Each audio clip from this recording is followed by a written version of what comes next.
Duke of Sussex, Prince Harry, without whom these Invictus Games would never have happened. You are the one who turned this incredible idea into a reality. And as someone that you roped in early on in my time as Prime Minister, I can testify to the energy, the dedication, the commitment this man has to you and to this ideal. You have changed the lives of so many people for the better, and for that, we all owe you the deepest debt of gratitude. Thank you.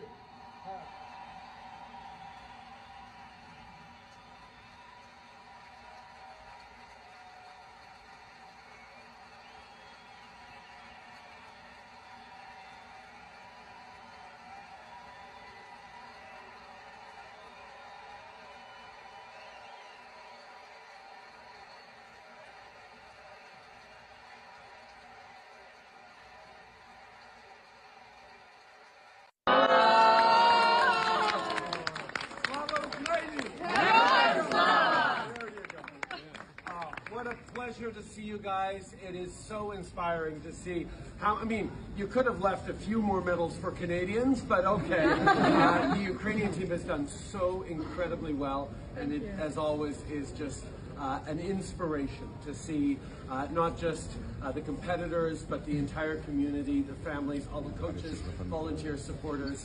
I know it's an incredibly worrisome time for loved ones back home, for your country, but it's also a moment to show what the incredible strength of spirit that all of you have is, and it truly inspires not just me, but everyone who get to watch.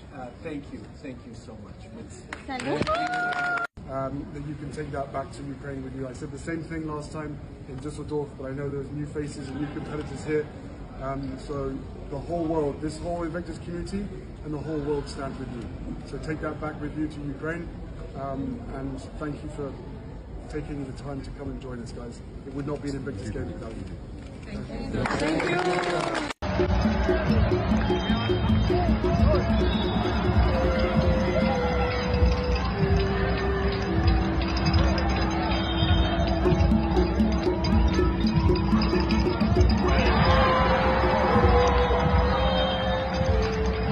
team and our ambassadors have, and it says whoever saves one's life saves the world entire. Wow. And it has your initials over there. And it has a bullet. Yeah. Yeah, and what is this in the middle it says a heart of Invictus, and it's the same phrase in Ukrainian. Sure. Yeah, whoever saves one life saves the world entire, and it's a bullet. That's what I have, and well, perfect. Yeah, thank you. Yeah, you know, bracelet buddies. Yeah. I don't speak French. She does. I know. He speaks the most. Oui, je parle français. Oh. Avec, we must go. Avec, we must go. Wonderful. I don't speak French. She does. I know. He speaks the most. Oui, je parle français. Oh. Avec, we must go. Avec, we must go. Wonderful.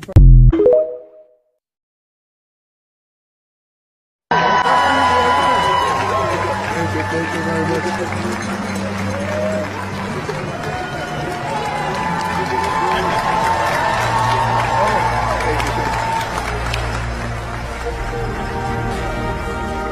Juan Ariella.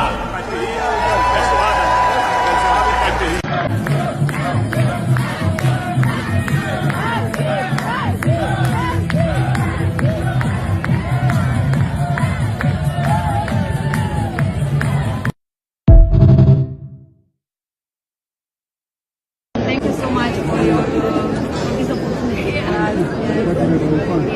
Medals? Yes. Personal best? Yes, we won third in backstroke yesterday. Yeah, for finals. And how was this then? A single set. Alex Vitkowski. Thank you.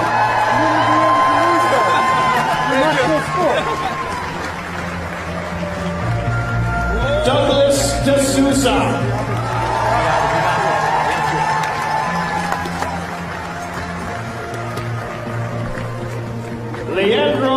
Santos. Thank you very much.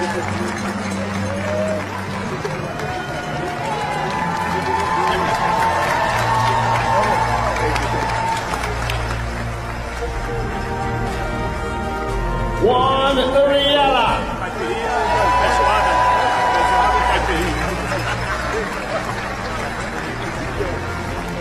Marcelo Diaz-Avedo.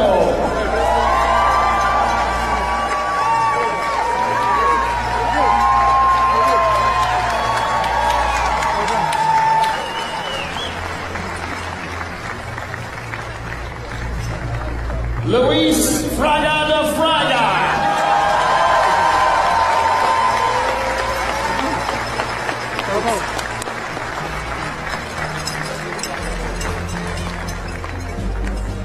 Diogo Di Marchi.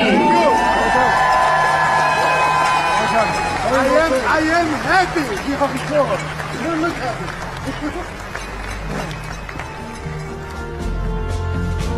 Paulo dos Santos.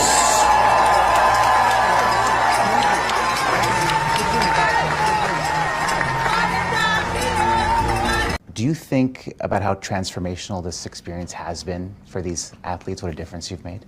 First, it's what a difference we've made. 10 years ago, we created the platform to give every one of them the opportunity to shine and to be recognized for the sacrifices and the service that they've given. So, as I continue to say over and over again, I wish we weren't in this position 10 years later when there are so many people that need the games. But yeah, no, I think about it a lot. I think about it when I'm not here with them. We do these games every 2 years, and the last games was a year and a half ago in Düsseldorf. And in between the games, I'm constantly thinking about, the new stories. Who are we going to get to meet this next time? What is the development? What is the growth of the people that we met a year ago? In some instances, some of these people I met 10 years ago, and they're back round again, either as a competitor or as part of the training staff. So the amount of growth and healing that you witness is quite extraordinary. And some individuals who were physically shaking because of post-traumatic stress or just putting themselves in a really uncomfortable situation are now individuals who are showing and leading the way for the rest of these competitors who are coming into this for the first time. So we're just one big happy family helping each other out, which is great. And at the same time, demonstrating to so many people watching in the stands and watching at home that what you thought was impossible is actually possible.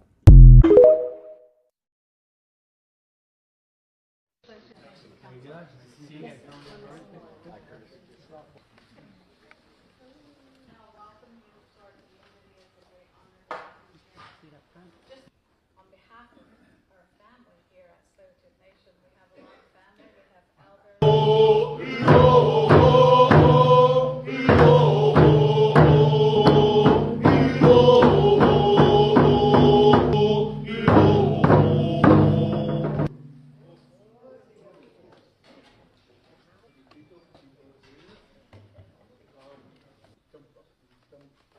This was our playground every week, and on behalf of the youth, the elders, So much of what I have learned over the last 3 years and appreciate is vastly different, but so much of the stories do overlap. But for you, particularly as a community from 23 different nations here into your land, without the First Nations support and blessing. So even though most of you weren't in those conversations 3 years ago, your chiefs were. So I've been asked to share a few words while the ladies here wrap our honorable guest here with a blanket. And so this is a connection to our past and a part of our culture. Just having an open heart and an open mind and being able to come into each of the communities.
So I've been asked to share a few words while the ladies here wrap our honorable guest here with a blanket. And so this is a connection to our past and a part of our culture. Just having an open heart and an open mind and being able to come into each of the communities.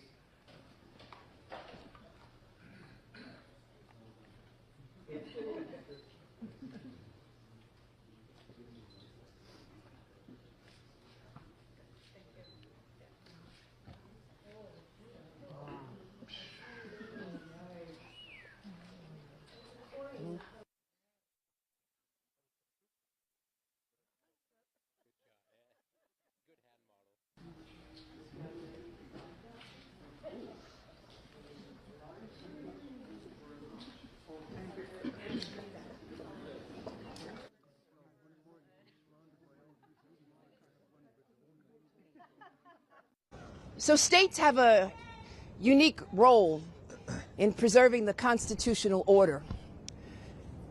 And it's important that individuals understand that all 18 attorneys general who have filed this action seek to stop a private individual from accessing the private information of millions of Americans, their social security numbers, their tax information, their addresses. No one elected Elon Musk and his minions, and no one has allowed him to have access to this information. This is a violation of the separation of powers. The United States Congress, the United States Senate, has the sole discretion in having the power of the purse, and not Elon Musk. He has basically violated the Administrative Procedure Act, and he has violated the privacy of millions of Americans. And it is up to us to prevent him from having access to that private information. And so we've come together because we believe in the Constitution and the rule of law. And we believe that no one is above the law. And we believe that there are individuals, obviously, who should be prevented from having access to this law. The Treasury Department is responsible for maintaining the privacy of our information. The Treasury Department is responsible, again, for protecting our rights and our privileges. No one elected Elon. He's not been subject to any vetting. He's not been subject to any conflicts of interest. He has earned $20 billion over the last decade. He's the richest person in the world.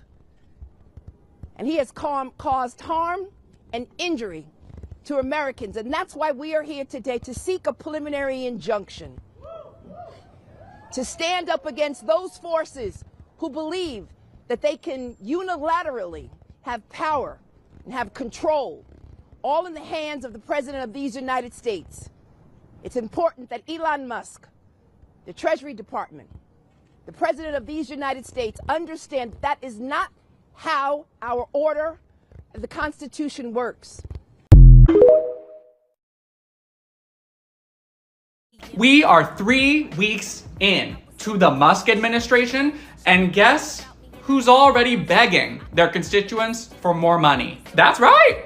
That's right. Senator Lindsey Graham, in a statement yesterday, came forward and was like, hey, all that stuff with ICE, all the deporting that we're doing, turns out we can't do that with the amount of money that we thought we could. If only someone had told them that. If only someone had let them know that what they wanted to do was not possible with the amount of money that they claimed it needed.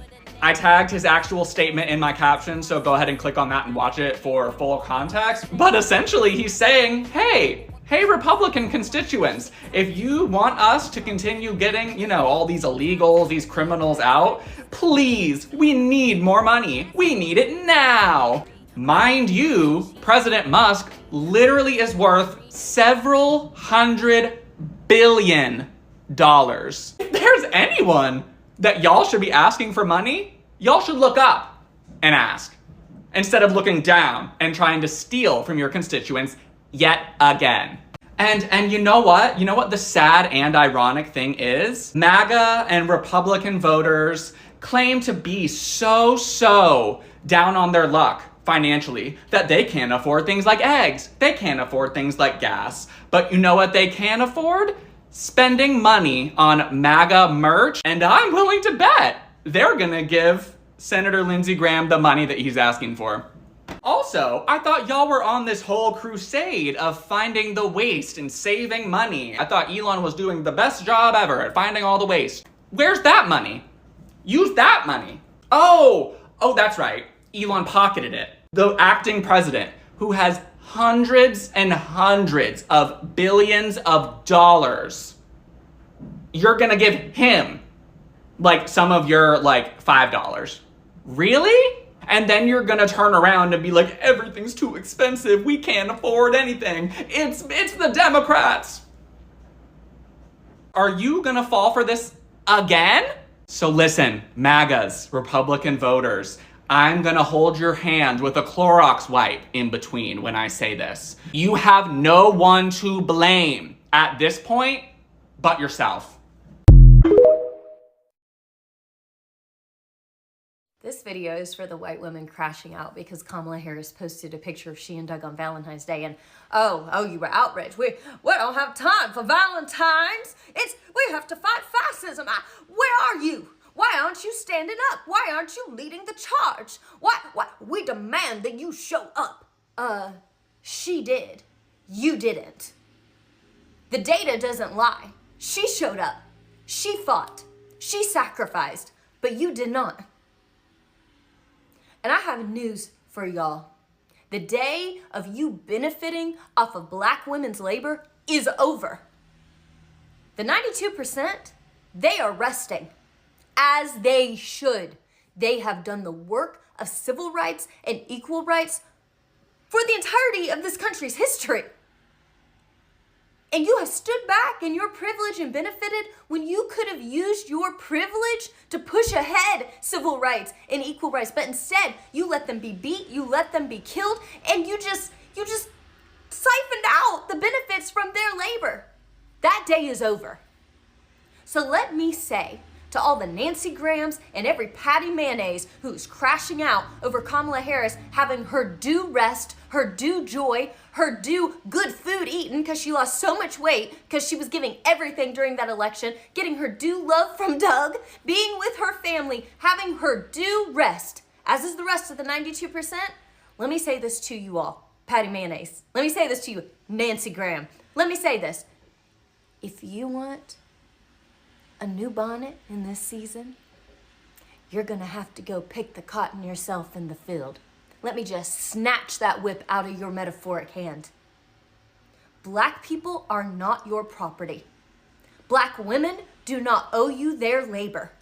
It is your turn, far past your turn, to get out there and do the work yourself. And not just for you, also for them. It's our turn to create a safe place. It's our turn to put our bodies in the line. It's our turn to go to the streets. It's our turn to mobilize. It's our turn to organize. It's our turn. And don't let me catch you posting that crap, calling out Kamala. You keep her name out of your mouth. Sick of y'all. Sick of it. Sick of it. Well, talk about F around and find out. Do you guys remember Katie Britt? She's that very strange Republican senator who gave that bizarre speech after the State of the Union with all the theatrics. Well, Katie Britt is a senator from Alabama. And apparently she is now realizing that Donald Trump's cuts are going to severely impact the people of her state. Katie Britt is now sounding the alarm on Donald Trump's cuts to the NIH, the National Institutes of Health, instead calling for a, quote, smart, targeted approach, saying that is what is needed in order to not hinder life-saving, groundbreaking research. You see, the problem is the University of Alabama gets substantial NIH money, which creates jobs for the state. In fact, the University of Alabama is the top employer of the entire state of Alabama. And the Trump-Musk cuts to NIH funding would severely affect the university and the entire state of Alabama. See, that's the thing about a lot of these red states and the politicians who represent them. They like to complain about federal spending and waste, when honestly a majority of the money goes to propping up these red states that are unable to take care of themselves. Now Katie Britt is finding out the hard way that the people of her state actually need this funding from the federal government. Hey Katie, maybe it's time that you finally bring this energy to a situation that actually is going to affect the people of your state. Mr. President, enough is enough. Innocent Americans are dying, and you only have yourself to blame. Fulfill your oath of office, reverse your policies, end this crisis, and stop the suffering. These Trump supporters just got very rude awakenings as Donald Trump is attacking them. Quote, I thought they were going to be targeting criminals. No one mentioned that residents, legal residents, were going to have to go through this. That's what Stephanie Pena, 30 years old from Lincoln, California, believed when she supported Donald Trump for re-election. Everything just came crumbling down, she said, when immigration officers entered her home and wouldn't let her husband leave. Hello, we told you this was going to happen. What do you think it meant when they were holding signs that said mass deportations now at the Republican National Convention? Look, here's some of the stats that we know.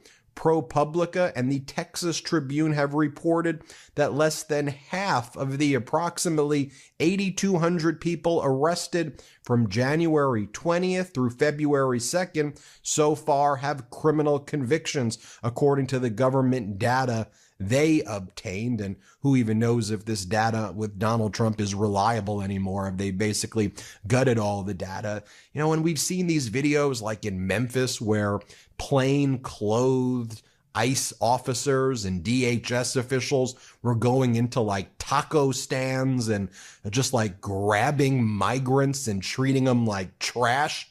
So we got a little leopards eating the face there, although I hate to see people suffer. How about this one right here? Abdullah Hammoud. He's the mayor of Dearborn, Michigan, and he goes, President Trump's proposal to ethnically cleanse Palestinians from Gaza and have the U.S. take over is yet another chapter in the ongoing genocide.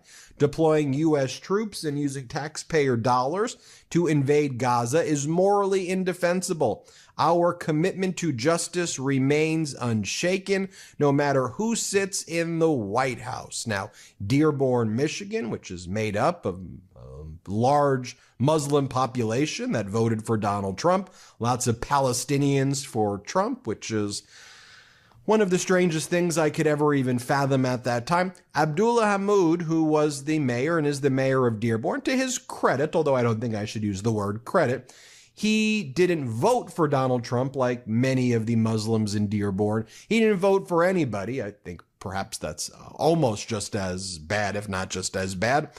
This is what he said on November 1st, 2024. The architect of the Muslim ban is making a campaign stop in Dearborn. People in this community know what Trump stands for. We suffered through it for years. I refuse to sit down with him, although the requests keep pouring in. Trump will never be my president. To the For the last 5 years, I've invested my whole life into finding out if, in fact, The early bird does get the worm. And now because of Trump, I'm out of a job. I voted myself into unemployment. But I need to get this off my chest. Today is the first day that I regret voting for Donald Trump. I messed up. As a Hispanic, I voted for Donald J. Trump because I thought he was going to deliver on his promises. And now I quickly realized that I have to FAFO, and the whole country will have to FAFO. And it's just ridiculous about what's going on right now. I sincerely apologize. So I'm still upset about my vote for Donald Trump. Everybody knows I got fired from the research and development that I was doing.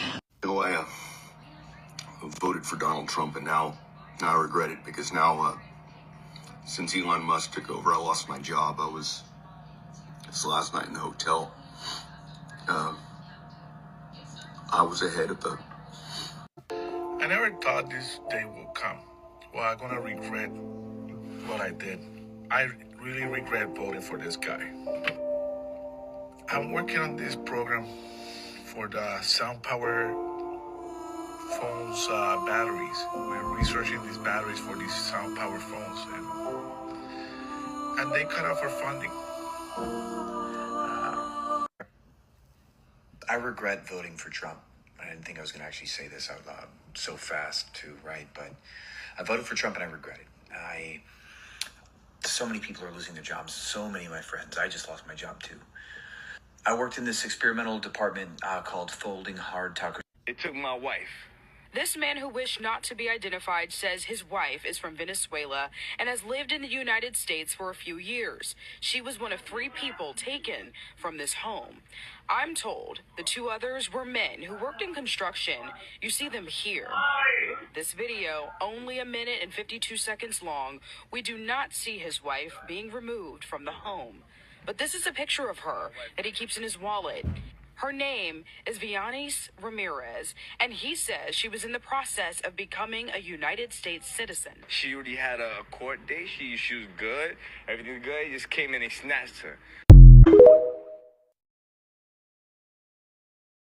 America, we are still discussing the Kendrick Lamar performance, and that is a good thing, because if we are still discussing something, that means it's still relevant, and if it's still relevant, then people may understand the performance. They may understand the significance of the story being told. But guys, we continue to see videos here on TikTok with many MAGA supporters claiming that they were just disgusted by this performance, that it did not show enough diversity, that they were hoping for a performance that would unite Americans and not something that would continue dividing us. But prior to this last presidential election, there were many individuals that wanted the same thing. We wanted unity. We didn't want divisiveness. We wanted to move forward as Americans. We didn't want to be controlled by wealthy elite that seek more power and control for themselves. So many of us decided to vote for Kamala Harris. Many of you decided to vote for Donald Trump because he promised lower prices, but we're not seeing that. But many of you are still defending him, stating that the things he is doing, this government waste you think he is uncovering, that's the problem. But you're not getting the lower prices you voted for. You're not getting lower prices at the gas pump. I don't see businesses running to move back to America. So are you benefiting at all, or is that not really what you wanted? I mean, we know what many of you wanted, but you didn't want to express that verbally because we knew what you wanted. Who did you vote for president? Mr. Trump. Right? Trump. Mr. Trump. If the election were today, Frank, would you vote for Donald Trump? No way. Couldn't happen. No. Did you hear what I said? You voted for President Trump. So now, in this moment, you say you're in a free fall. What is your message to him? So I'm off the Trump train. Where I'm going for now is I got to protect my business. Island, a wheat farmer who says he's lost $400,000 since Trump took office. I think there was a lot of people who voted for him that want to stay loyal to him, but it's going to get to the point where financially, if it's between supporting the president or losing your family farm.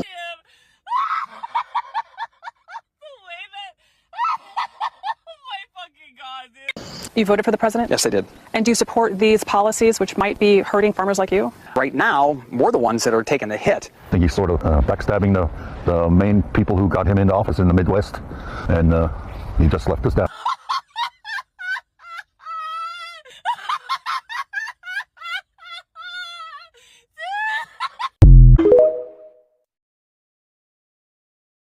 Watching white Americans react to Kendrick Lamar's Super Bowl performance is really interesting, and it tells me a lot about white American culture, right? You see, I'm not American. I know some people think I am, but I am Irish. And the thing is, after watching the performance, and I watched it on repeat a few times, I have to admit, and then it kind of fed me into watching a bunch of other videos. You know, you tumble down a rabbit hole. But by the time I was watching it in Japan, I was on the bullet train. I was watching it on the bullet train. By the time I got off the train, I was like inspired, you know? I was like, I make sure that my best and favorite Irish trad music is downloaded to my phone so I can listen to it while I'm walking around Kyoto. I was like, where are my Irish authors at? What I need to get like a Seamus Heaney poetry book open right now. I need to see a freaking Irish play. I need to go home. And I need to go down to West Cork, where all of my family is from, and I need to stand on the shores of the ocean, and I need the wind to wash over me on a cliff top, and I need to sing the Fields of Athenry at the top of my lungs. Like, that's what it made me feel, because it made me feel deeply connected to culture. Because while it wasn't my culture or my experience, what I watched was something that was so clearly rooted and structured in such a way to talk about Black culture and the Black experience in America and the symbolism of Sam Jackson is Uncle Sam narrating through, giving you literally the direct path of the story of conform. Oh, good boy, you're conforming. Oh no, now you're breaking the rules. Like the whole, like, everything, the lines, the song choices, the flow, the patterns, the symbolism, the choreography. As someone who's not American, it was clear as day. So tell me why all of the white American videos that I am seeing reacting to this, all they're saying is, oh my God, he dissed Drake. Oh my God, he did it. Oh my God. Oh, that was the biggest F you to Drake. It was all about Drake. It's all about Drake. It's not about Drake. It's not about Drake. And the fact that you don't see that, and the fact that you don't understand what you watched, tells me everything I need to know about white American culture. And I'm not saying that to be rude, and I'm not saying that to be disrespectful. But at a time when they are erasing DEI protocols, at a time when people who do not fit the mold, which is the evangelical Christian national whiteness in America, at this time in the world, when you are connecting to your concept of what culture is to you in America, and all it seems to be is about gossip, hate, military, American exceptionalism, we're strong, we're great, we're this. You have a South African immigrant dismantling your government. Like, I don't understand how people can be so blind to what is happening in front of them.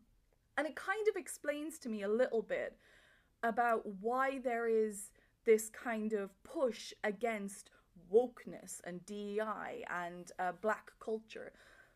And it just seems to be jealousy, right? Because, okay, look, we know this, clear as day, we know this, that whenever someone tries to implement equality or equity, the people who have had the advantage the whole time suddenly begin to feel oppressed, you know?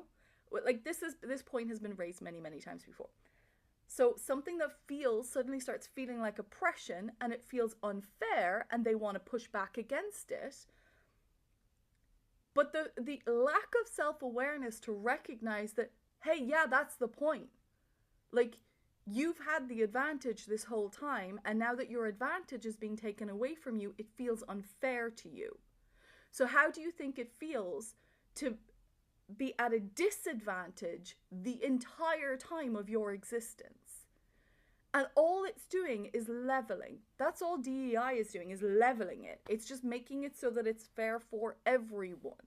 But people don't want to do that. I've had a lot of comments recently. I made some video about to do with like science history, and there was so many people jumped in bringing up feminism and being like, oh yeah, it's just the feminist movement, it's feminism at its worst. And it's like, excuse me, feminism is very simply just about equality.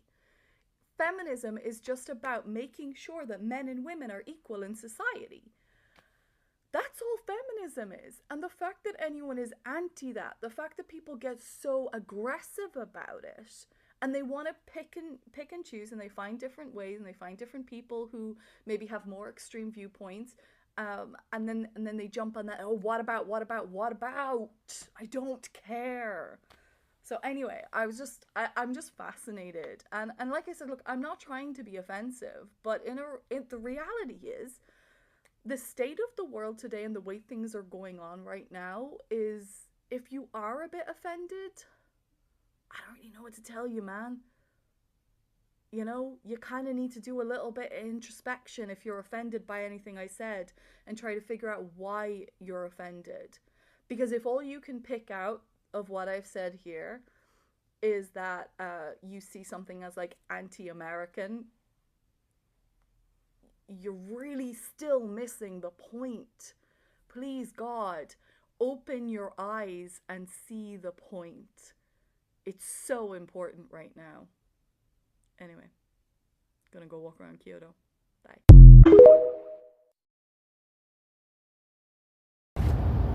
Hello my people, Lady Rose here. How y'all doing? To all my new subscribers, you're welcome, and my returning subscribers, y'all know I love you. Guys, so you saw all the videos. Remember what the Daily Mail came and wrote out here 2 minutes ago? About 4 days ago?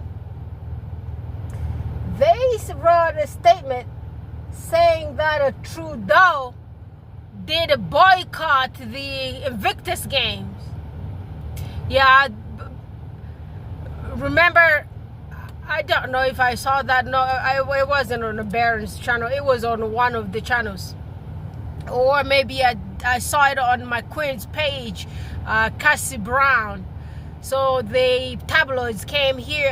I believe the Daily Mail was just nice, like for a couple of days. I believe something happened between them and Bulliam and Mambus. So that's why they came out here and wrote lots of stuff about negative about Bulliam and Kate for a minute. But you know, these people, they can flip-flop. I don't know why they're writing what they're writing. They say Trudeau did not want to come and see Prince Harry. He boycotted Prince Harry, but y'all saw these people just speak with their, I don't want to say that part of the body, because you know part of that body does not really speak at first. That's what those people be speaking with. These people are crazy. How do you just sit around? 2 years ago, about 2 or 3 years ago, Trudeau came out here to announce that Invictus Game was going to be in Vancouver, Canada. And he was the prime minister back then. And when they came for the games, he was waiting for the finals. This guy is leaving the office and he's busy. He doesn't have lots of time to come hang around the athletes and come around there every day. He's the head of state. The heads of states do not have time. The heads of states, the real heads of states. Let's take this orange man here from the book of the head of states. We know the head of states, they don't really go to sports events most of the times. They do not have that much time. But he came and y'all saw what happened. Standing ovation for the prince of ours. The king of people's hearts, like his mother, Prince Harry, the Duke of Sussex. So y'all saw Yeah, the brother sat around. He was so humbled to see all those people standing and clapping for him for the wonderful job that he has been doing for the wounded veterans from around the world. We appreciate you. You know, I have chills in my body talking about the accomplishment of our brother-in-law, the Duke of Sussex, Prince Harry. I'm telling you. So, y'all saw these ones here. No, let's talk about the tribe. Y'all saw the tribe, how they honored Prince Harry and covered him with a blanket of protection. What's happening to the future king of England? That dude. That one with the prom, the prom guy. The prom movie guy. The addict, that one. What happened to that dude? What happened to the dude? The prom guy, the prom movie guy, the addict. Mambo's ex. What's going on? The Duke of Cornwall.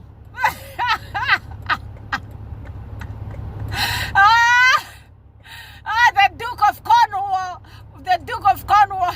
I don't know if I did add that little tiny video where the Duke of Cornwall is trying to become a movie producer. What do you call those people who actually film movies? Are they the movie directors? What is happening to this person? Oh God. There are some neighborhoods I just don't like to drive. When you're driving through some certain neighborhoods, I tell you, you're gonna find different kind of people. And those kind of people are the people who don't really focus on the road, I tell you that. So that person just made me wait at the light, and the light was green already. I was turning left and the person was going straight. Terrible. Terrible. So, William is trying to become a movie director. Oh my goodness. Was that what Thomas Markle used to be? Was he a movie director or the light guy who would light up the room, the scene, the place? What was Thomas Markle doing? So right now here, this dude, the Duke of Cornwall, the Duke of Cornwall, the Duke of Cornwall became a movie director. I'm telling you, this jealousy is just terrible. It just does not look too good on this guy. I feel so sorry for him though. You know, this guy needs therapy. There are lots of psychologists out here. Come sit on my chair, dude. I'm gonna help you. There's something wrong with you. We know siblings do fight sometimes. They're jealous of each other, but well, I've never been jealous of my little sister. Yeah, I used to have a brother too, but that brother also passed away when he was very young, and now I have only a little sister. And that little sister, I do not see myself being jealous of any accomplishment or any of her accomplishment. Anything that she does good, I praise her. I'm proud of my sister. I don't know where this sibling rivalry comes from some kind of families, but this one here with William is just on steroids. The brother got issues. The brother need serious therapy. The brother need to sit down with some clinician. Dude, come sit in my office. I can help you. Damn, man, it's so sad for you. It's so sad for you and your father. You are really your father's son. So right now here, the person who is really representing that monarchy out here is the Duke of Sussex, Prince Harry. He's the one doing the work for the monarchy. You know, he's doing it all. And instead of thanking him, they're sitting down there being jealous and talking smack. All those stupid journalists, all those nonsense tabloids. those miserable batch of people, broken people. These people are not normal. Someone who's doing such a wonderful job for the wounded people who fought for your country. But I'm telling you, these people, I really have no words. I have no words to qualify you, because you do not even deserve any humanly qualification, because you are different. I don't know where y'all, this inbred DNA is just a sad DNA, I tell you that. That's all I can say.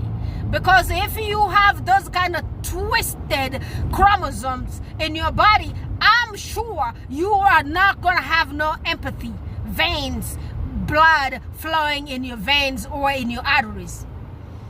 That aorta of yours is also blocked with with hatred. That vena cava is with all the blue blood of yours that looks gray already, because you're not human. You are terrible, terrible creatures. How can you hate on such a person who's doing such a wonderful job? But I do appreciate all the heads of states who did come out there and showed their humanity, and lots of Australians saw Australian lawmakers who kind of said lots of good stuff about our Duke of Sussex. God bless you all, guys. God bless you all, those good heads of state. You all guys from those countries, go and re-elect them, put them back into their offices, because guess what? Those people are actually working. They are working for your wounded veterans. They came out here they attended the Invictus Games in Quebec. Like those ones are not in Quebec, in Vancouver. They traveled all the way from Australia and came to cheer your wounded veterans. Y'all need to vote those people back in their offices, because they are wonderful humans. And Trudeau, we do appreciate you, and we appreciate everything that you are also doing for Canada right now during this terrible time with this orange dude in our office trying to mess up with you. But I saw lots of men of your country, the heads of states, those what do you call, the premiers, they kind of stood up with their people of Canada. Y'all doing good job up there. God bless y'all. Hang on tight. Y'all know the response to bullying. When somebody's trying to bully you, you need to turn yourself into gangster. Yes, sir. That's what you do. You don't let yourself being bullied with somebody. Somebody tries to bully you, bully them on the steroids. Yeah, get steroid injections so you can learn how to bully those people. Bully them times 20. That's what you do. Y'all doing good job out there. And this little lady down in Mexico, God bless you, Claudia Sheinbaum, too. Y'all doing good job out there. Hang in there. Yeah, so let's go to the five falls. Five falls of the F-O's. F-O of F-A. Yo. So y'all heard these people? Y'all heard them, right? So guess what? One of my black sisters came out here. She made a video. She said, do not call us. We are on vacation. And guess what? I'm on vacation. I took my vacation from all this whatever there. What do you want to say? You want to call me out there to march? I'm good. Well, you want to call me out there to do what? No, I can do some talking here. I can give some flash on my channel here, and I do post lots of posts. So that's all about I can do, because guess what? That November 5th, 2024, I took my vacation. Yes, I literally just put in my PTO until 2029. I'll be back in 2029 again in November. Yes, about that time. And y'all know November 27th is my birthday, right? And so I'm gonna come back around those time in 2029 in 4 years. So right now here we are just watching the F-O of the FAs. Yes, we are actually watching the FAs right now of the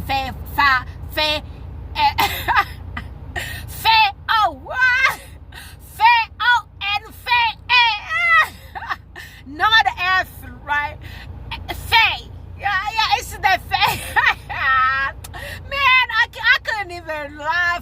enough. I just needed to share this with y'all guys. I'm gonna keep posting those FONFA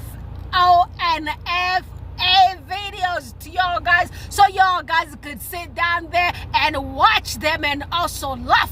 Guess what? They did it to themselves. And you know, right now here, it's really sad though. It's becoming like really sad across the board, because yesterday I was watching leader Joaquim, what's his other name? That guy there who is a Democrat leader. He came out and told us like the Republicans did vote for something there.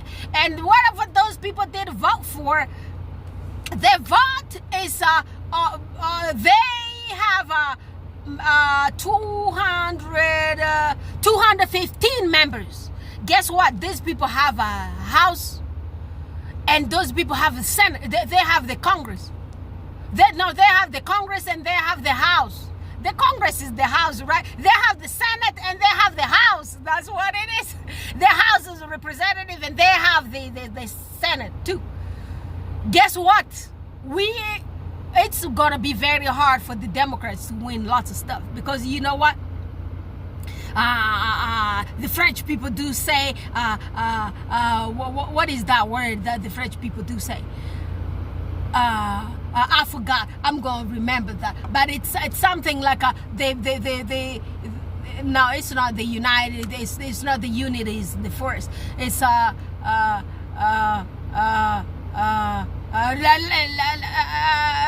forgot. I'm gonna remember. Yeah, I wanted to say different words, but I'm gonna remember what the French people do say. It typically just means the more the number, the better. Yes, the more the number, the better. So the more the number of those Republicans, is going to be very hard for us, like before God, to win them, unless some of them Republicans change and come to our side. Then it can help. Because right now here, those people trying to cut Medicaid. Yes, I do get paid by those Medicaid and Medicare, all those ones. So they're going to cut all those ones. And guess what? Both my jobs depends on those Medicaid and Medicare. But guess what? The FO and FA is not going to only be me. It's going to be all of us together. And if the person did not really save for a few years, I don't know what's going to happen. So, at least for those years. Yeah, so, if you saved enough, then you're going to be safe. If you did not save enough, we all going to be in this one together. But guess what? Hang on tight. We still have the vote that's going to happen, I believe, by Thursday this week. Or is it Thursday, or is it by April? Yeah, it's the vote or something like that. They're going to tell us if they did cut Medicaid and Medicare and food stamps on, I believe, somewhere. It might be in April. Yeah, so we have few more months. So y'all guys pray for that. If the prayers does work, it might help, you know. But if it doesn't work, it's gonna be what it is. So that's the news from leader Jeffries. Yes. So Joaquim Jeffries. Yes, that's his name. Oh no, it's Hakeem Jeffries.